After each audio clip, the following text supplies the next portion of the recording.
At some point in time, you were sitting with your family at the dining table and the news channel was on, and you were shocked at the injustices, the atrocities, and the wars. And somehow our brothers and sisters of our ummah are very much involved in these events. You're emotional and concerned and can't believe no one is doing anything about it. Now, at another point in time, you're seeing the same thing, but with different countries and with different people. And not just that, it's even much worse. But this time, it doesn't move you that much. It's whatever, just some background noise as you were having a meal with your family. And then again and again, until we actively decide not to care as much anymore, up to the moment where we actively decide to see something else entirely on TV, because it's all the same, right? And so I would ask myself, is there anything actually expected of us to do? Is there some reaction I can give that can be useful to these poor souls we see on our screens? Is there a way to actually help?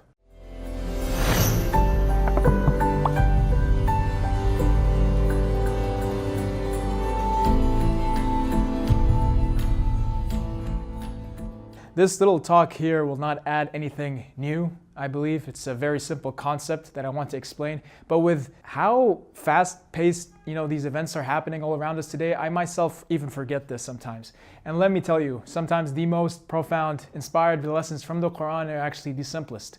We like to think that the more complicated the solution is, the more effective it will be. But what I would argue is the Quran challenges that all these complex problems we have are actually a direct result from ignoring the simple solutions. The ignorance of Islamic principles creates complexity. Islam in itself promotes simple ways of making effective change.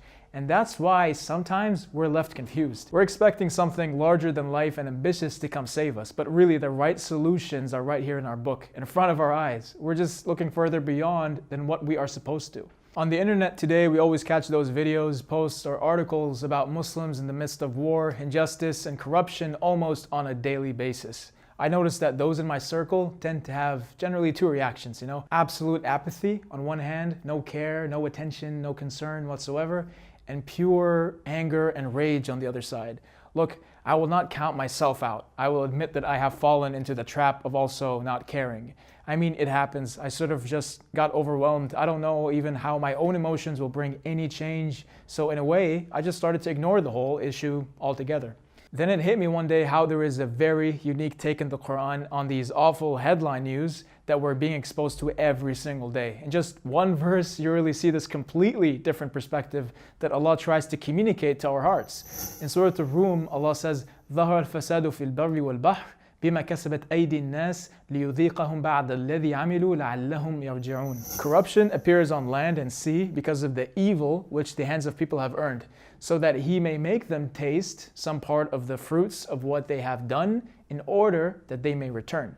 Again, it's very simple. When there is a corruption widespread and it's become the standard rather than the exception, then our reactions should be of assessment and reflection, not anger and dissociation.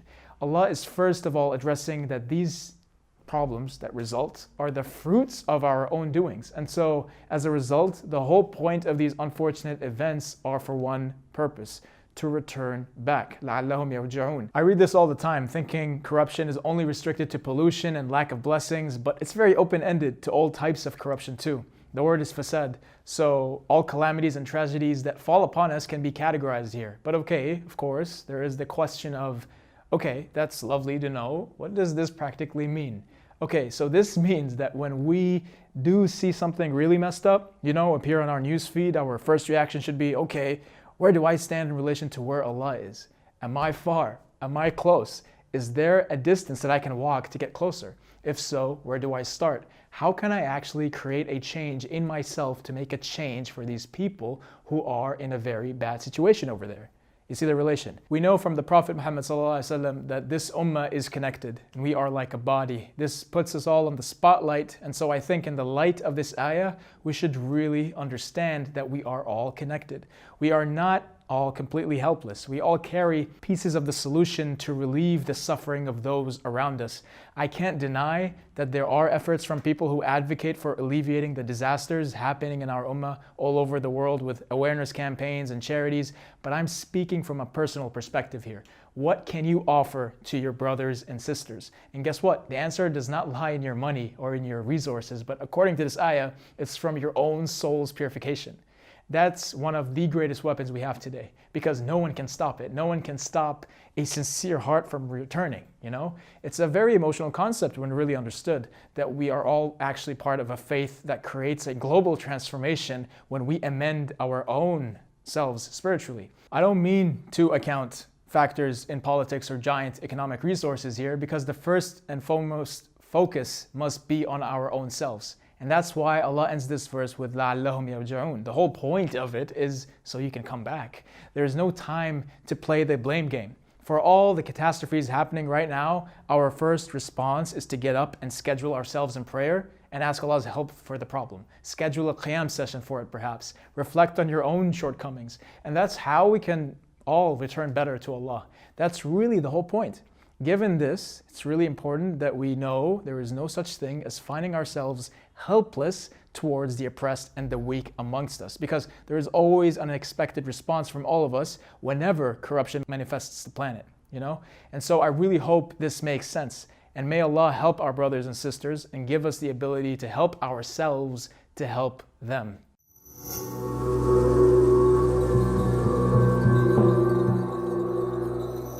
And of course, as always, I just want to remind you, this is not a tafsir, this is a reflection on the established meanings of the verses amongst our scholars. I'm not your neighborhood scholar or your teacher. I'm just some Muslim kid.